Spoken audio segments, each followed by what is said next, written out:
Hey, what's up, everybody? Good evening, good evening. I wanted to just come on real quick and talk to y'all about the alligator. And while I'm doing that, I'm gonna be doing my nighttime routine, or this is what I do in the evening when I take off my makeup and get ready to take my shower and everything. But so I can talk and show you what I use.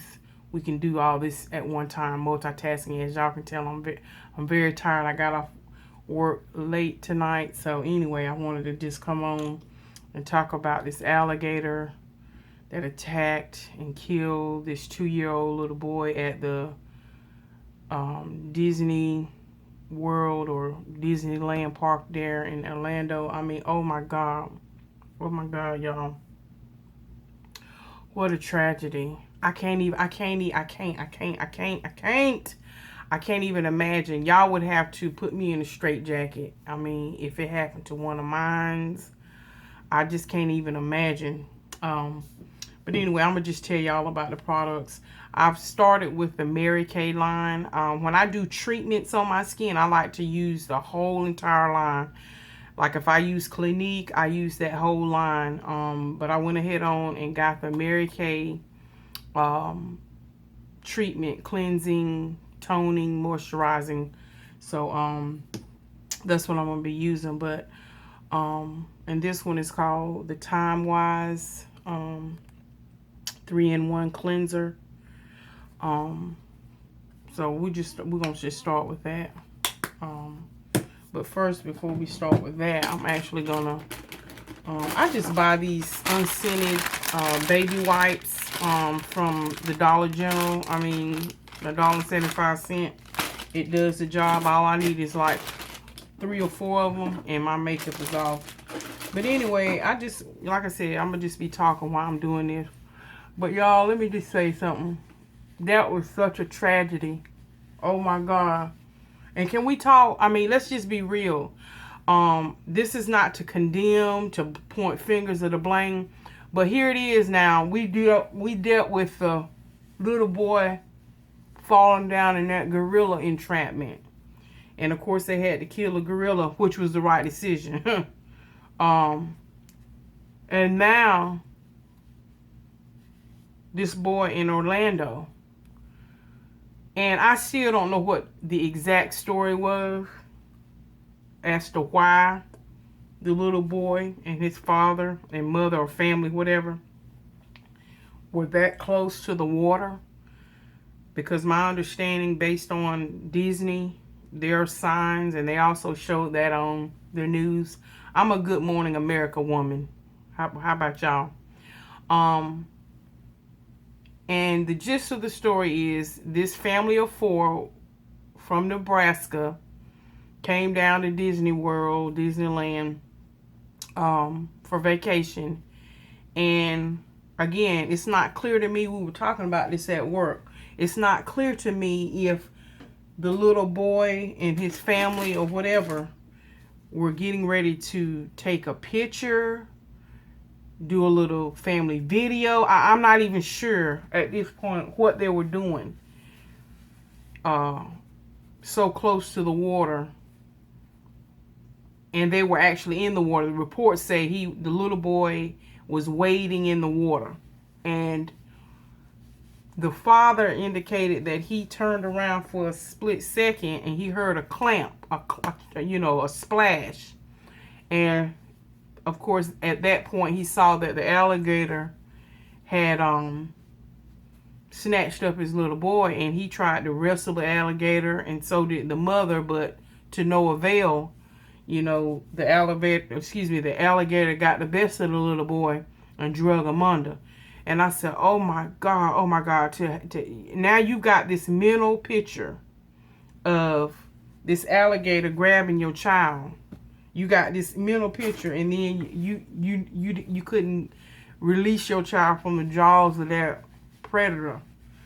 And like I said, I'm not trying to point fingers or anything, but parents, please, you have got to pay attention to your children. Children move very quickly. I mean, they will get out of your sight. I can remember when my granddaughter Lauren was born. Because see, when I had my son, I was very young, so my mama was there to help me. But I remember, I mean, I used to have to keep my granddaughter all the time. And so I can remember when I kept her on the weekend, and during the week I kept her at night because her mama was in college. And so I would keep her, while she was going to night school, night college. And I can remember that I would always make sure I had everything clean. And I know that might not be ideal for everybody, but I just made sure, I made it my business to make sure everything was clean, nothing was going to distract me, so I can specifically pay attention to my daughter, to my granddaughter. And so, I'm going to just put it out there too, these folks that's leaving their children in their car, and then they walk back to their car where they've left the child in there, and the child bakes and roasts in that car. Now, to me, there should be a law on the books for something like that. Because the way I look at it is, yeah, we're all very busy. But to me, that's automatic child neglect and child abandonment, because you ain't that busy to forget to get your child out of the car. And it's, why is it always in the summertime? And maybe it happens in the winter, but the child don't die because, maybe, our bodies can withstand cold versus heat. I don't know. I'm not a scientist. I ain't never looked up for anybody to try to measure that. But what I will say is that there needs to be a law on the books that says, okay, if you leave your child in the car and it dies because of heat asphyxiation, of heat exhaustion, then that's, you should get some mandatory time, in my opinion. Because, or, on the flip side, if you're a child care or daycare owner, I mean, it's just like anything else. If I have a child that's in high school or grade school or anything like that, if my child don't show up to school, I get a text. Or I get a phone call and say, hey, Sally Sue didn't make it to school today. Well, I think it should be incorporated into a child care that, hey, you didn't drop off Billy this morning, that you didn't let us know you were going to be on vacation, or, you didn't mention to us that he was sick. So that's why he isn't here. I mean, so do a courtesy call to the parent or parents to say, hey, normally you have so-and-so here by 8:15 every morning, and I noticed that she's not here. Is everything okay? To me, if I was a child care owner, I would begin to incorporate that into my program. And also to be able to send a text, just like you got to fill out, when you fill out that contact sheet at nurseries and stuff like that, you got to give your contact numbers and all that kind of stuff. So, by at least a certain time, if that child has not arrived to that daycare, you can, do a courtesy call. And so instead of that child being in that car all day long, like they say in emergencies and EMT, they'll tell you, look, every second counts. So if it's a matter of, okay, the mother or father is at work and you call them, at least that child would not have been in the car for 8 hours or however long your shift is. And you think about that playing on your psyche, because you figuring out, I could have went to lunch, but I decided to eat at my desk. And, all those things probably will go through your head as to what you could have done to have maybe perhaps got to your child sooner. But anyway, going back to the alligator situation, we were like I said, we were talking about that at work. And, some people had questions about, well, did Disney know that the alligators were in there? Let me just say this, and I had to put it plainly. Florida is an alligator's habitat. That area, Jack Hanna was on Good Morning America, and he broke it down. And this is the same thing I told my coworkers. Listen, there are 1.3 to 1.5 million crocodiles, or alligators, if you will, that are in Florida. I mean, so you're not going to escape being those alligators being there. I mean, some days they're there, some days they're not there. They show up in people's swimming pools. A video went viral probably a week ago where a big old alligator was walking across the golf course. So, you know, you can't really try to watch to see how many alligators is in a man-made lake. I mean, they're showing up in people's swimming pools. I mean, you know, for real. They showing up stuck under swing sets. So you can't really look at that. And then, of course, everybody was, some people, you know, pet activists and animal rights activists. And I understand you don't want to arbitrarily kill any animal. But guess what? You got 1.3 million alligators in Florida. Yeah, it's about to be Jurassic Park there. So 4 alligators that they had to kill to figure out, you know, who ate the baby. Yeah, that's not too much of love lost, and not in my opinion. And I hate to be vulgar and everything, but like I said, oh my God, I just freak slam out when that happened, because I can't even imagine. Can you imagine you're a parent and you turn around for a split second and you see your child in the job? Oh my God, that'll mess with you off for the rest of your life. Thank God that they're gonna have grief counselors, because that's the only way they're gonna make it through that, and the help of the Lord. But like I said, you know, the other miracle is, which to hopefully take away and diminish some of that worration, is that, was that not awesome how, and when I say awesome, I'm talking about the fact that they didn't find that child in bits and pieces and unreachable. How about that? They said that the baby's body was still intact. So, and you know, had a few bite marks or whatever, but I guess the alligator just got him and drowned him. But that baby, you know, his body was fully intact. So at least, you know, that the parents don't have that extra compound worration that, oh my God, this alligator ate my baby. At least they had a body to recover, to have some type of closure. To see their child, you know, and lay their child to rest. But I'm going to tell you, I thought about that thing. I said, you know, parents, we have to do better about our children. I know we're in a microwave society. Everything is rush, rush, rush. And we know that you love your children, but, you know, we really have to pay attention to what our children do. And see, this time of year is hot. It's breeding season.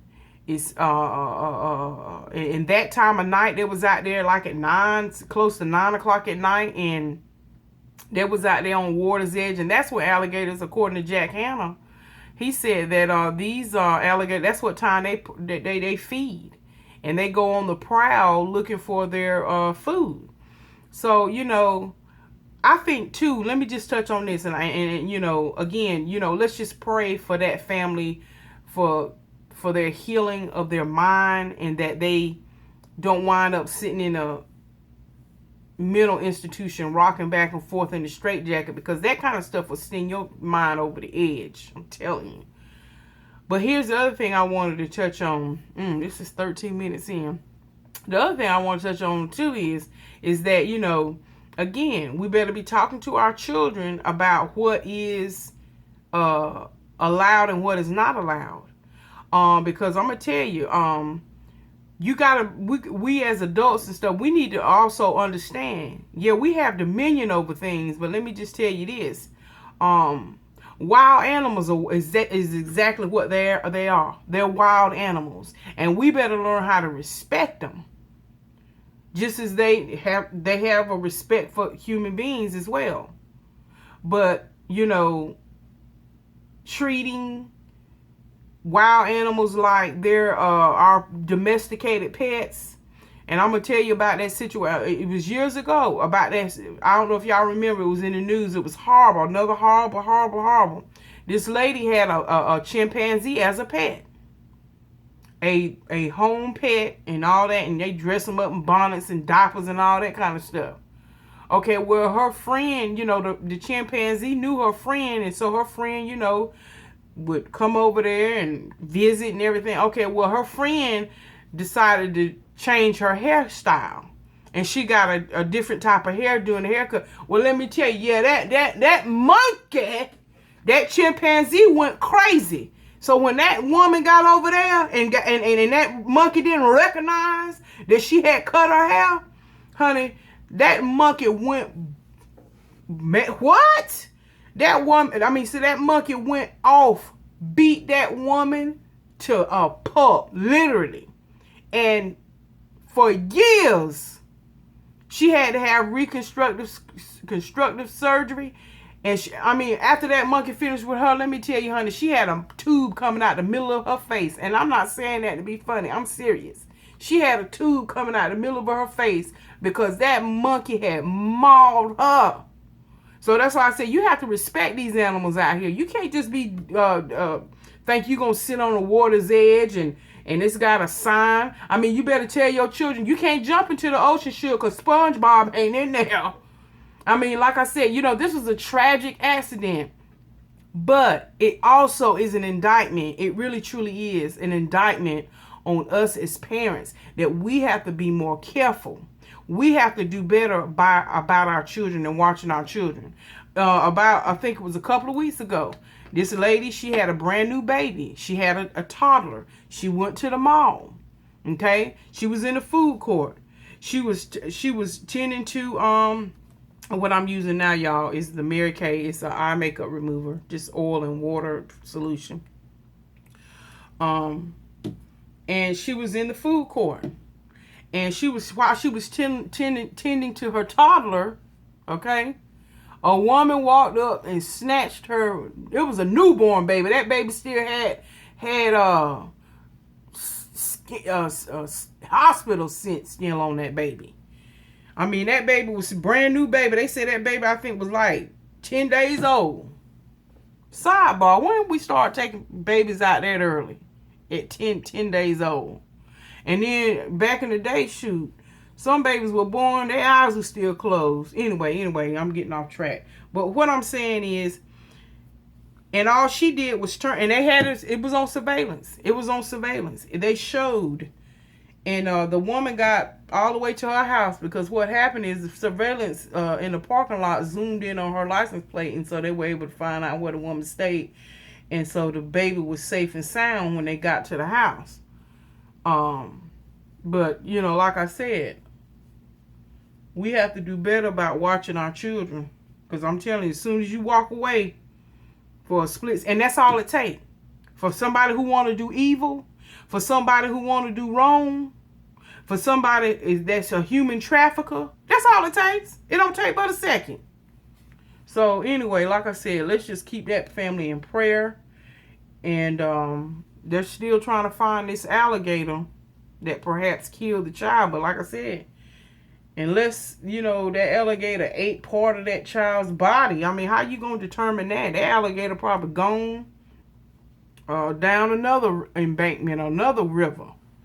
But anyway, my heart goes out to that family, and I hope and pray that they get the closure that they need and can go on with their life, and that they don't condemn themselves for what happened. And I really don't, I'm not saying all that to condemn parents, because God knows we all fall short.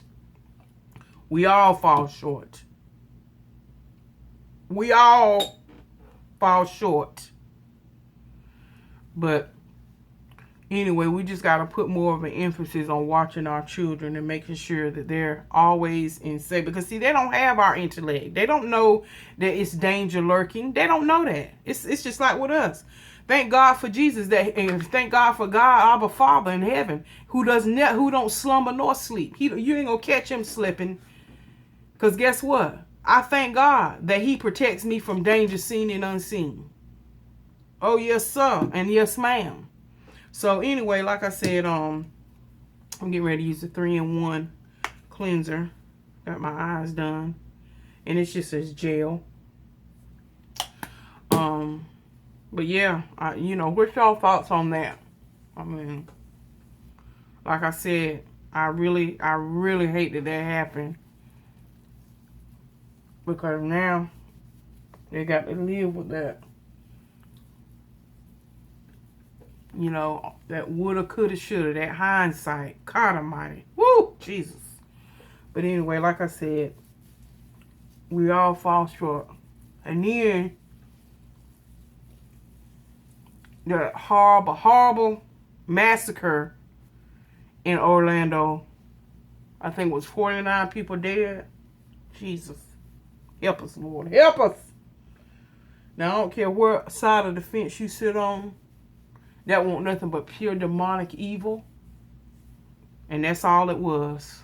And that's all I'm going to say. It was pure demonic evil. What happened to those people. And like I said, pick your sin. People, you know, this is for folks that's talk in the church. Your sin may not be that of homosexuality. Yours might be fornication. Or you are an adulterer. Or you are always beating your wife or your significant other. You beat her on the refrigerator every day. Or vice versa. She beat you on a man on the refrigerator every day. No sin is worse than the other. It's all sin. And sin will always come to collect its wage. So we all fall short. Just because your sin ain't the same as mine, it's not for you to tell me or look down at me. Now, yeah, the Lord's going to handle all of us. Oh, yes, he is. But don't think yourself too good. And I'm talking about Tanya too. Don't think yourself too good just because your sin ain't of homosexuality. You know, your sin you may be you cheat people out of their money. Or you got a get over spirit. You like to get over on people. You like to use the word of God to get what you want. Now I'm just keeping it real, y'all. I'm being real because see, I'm sick and tired of folks. Now we know blatant stuff is wrong. And what do we need to do? Show people love so they will turn and do things that are pleasing unto God. And living a lifestyle that is pleasing unto God. But to wish death upon people? No. Above all things, he says, love one another. He ain't just say, just love the one that you see every Sunday or every Wednesday or whenever everybody goes. No, he said, above all else, love one another. He didn't separate out who it was. Love one another above all. So anyway, I ain't trying to preach or nothing like that, but I think I had this. I felt like I needed to say that because it's just too much going on for us to try to pick and choose what is right and what is wrong. You know, like I said, right here in North Carolina where I live. Okay, and I'm getting ready to use this age-defying moisturizer so my face is clean.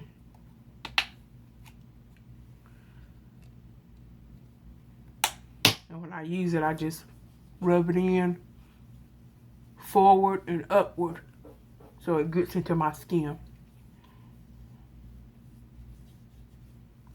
Anyway, what I was saying, just like that HB2 bill about the bathroom situation. And let me just speak on a little bit on that. Let me just say this.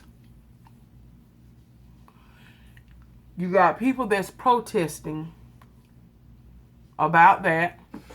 And I'm not even going to go into that because, I mean, you feel how you feel about that. But then the same people that turn around that's protesting and going into different stores that are okay or against the law and boycotting companies that don't have a preference. In other words, they don't care about that bill. And then, like again, going back to pick a sin. Choose yours. Which one do you divulge in? Now, here it is, you out here, and then, people protesting and stuff like this, and mad with companies that won't come to their state to do this and that and the other. Okay, but then on top of that, we find out that you are abusing drugs, or we find out that you are an adulterer. Now, how you gonna talk junk about this person being a transgender, and this person over here doing this and that and the other, and then when we lift your skirt up and smell your funk, you're an adulterer? So now what do we need to do? We need to ban you? Or what about all those priests in them Catholic priests that was fooling around with them boys? They weren't transgender. So anyway, I'm not, like I said, I don't want to start that decorum. But I mean, I'm just saying, look, before you, I'll repeat what Jesus says. He or she that is without sin, come on now, you can cast the first stone.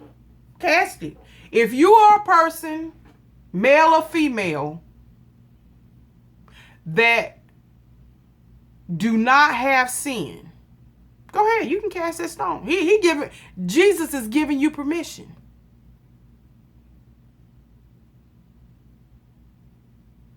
Cast that first stone. Go ahead. But if you are a sinner, again, what is your sin that nobody knows about? That you do in the confinements of your home, that unless somebody's just a spy, stuff that you know nobody but you and the Lord know. Then if you're without any of that, then you can cast that first stone. But if you can't, then you need to walk on away from me. Not that we that are in the household of faith, and not that we who are mentors, and not that we who want to tell about the goodness of God, it's not that we continue on in sin. It's as though we're nailing Jesus back to the cross. No, I'm not talking. I'm talking about you might slip up and cuss. We all might do that every once in a blue moon, but we don't make it part of our lifestyle. Because it can look vulgar. Now, can I stand to listen to it if I'm trying to listen to somebody get their point across, or if a person I'm mentoring to and they're venting and one or two slips out every once in a blue moon? Based on who I am, they're going to know that that's something that I don't like. I don't tolerate in my presence. But if you're trying to work through something with somebody, oh, please forget that if they cuss every once in a while, please. That ain't gonna keep them from getting out of heaven. I mean, I'm just so sick and tired of people always walking around here thinking that they shoes are shined, their hair is slicked back. Come on now. You ain't gonna win nobody like that. Ain't nobody. You're not gonna be approachable. But anyway, I know I got all off on a tangent, but those are just some things that's been on my mind. Anyway, the last thing I put on my face is this. Excuse me. I want to make sure I say it right. It's Night Solution, and it's a treatment gel, and it's got little moisture beads in it. And I love this. This stuff smells really good. Again, all this is Mary Kay, and like I said, it comes out as a gel. And it smells really good. And this gel is really soothing to my skin. I love it. Oh, love it. It's like a cooling effect. And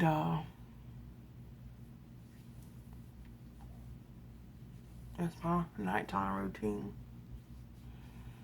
But anyway, I do apologize. This is a long video, but I just wanted to get on and talk about that. And I put Polly's Foreign on my lips. Oops, it's upside down. Because my lips are so dry.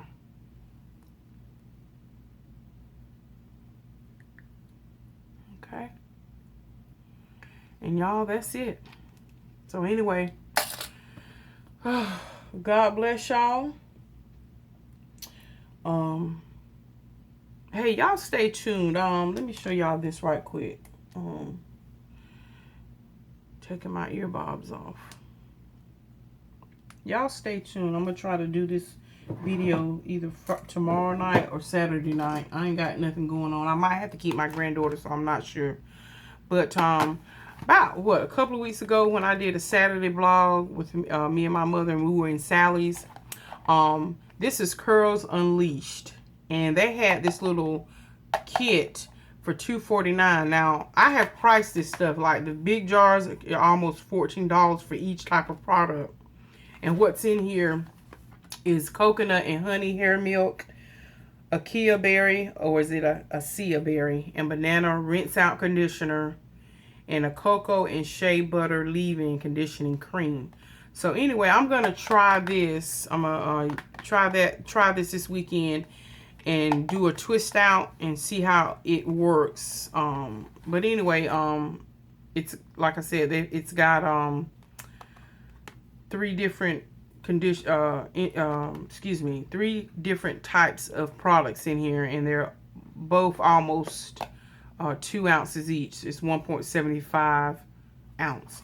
So I'm gonna give that a try. And so stay tuned for that video. I'm gonna try to do that this weekend if I can. If I don't have to keep my grandbaby. Honey, let me tell you, homegirl keeps me busy. But anyway, again, let's just keep people in prayer. Let's just pray again for this world, for just all this stuff is going on. The election season. I mean, the atmosphere is charged. And we got to do something. And again, parents, let's do better about watching and taking care of our children. If you got to put a Post-it in your dashboard, don't forget to get the children out of the back seat of the car. If it's summertime, a lot of animals are breeding. A lot of animals are coming out of hibernation. They want to, even snakes, they like to be in the sun. And let's be mindful to love one another and just show everybody the goodness of the God that lives within us. Above all things, let's love one another. Anyway, may God bless you, and may the peace of the Lord be with you. Bye.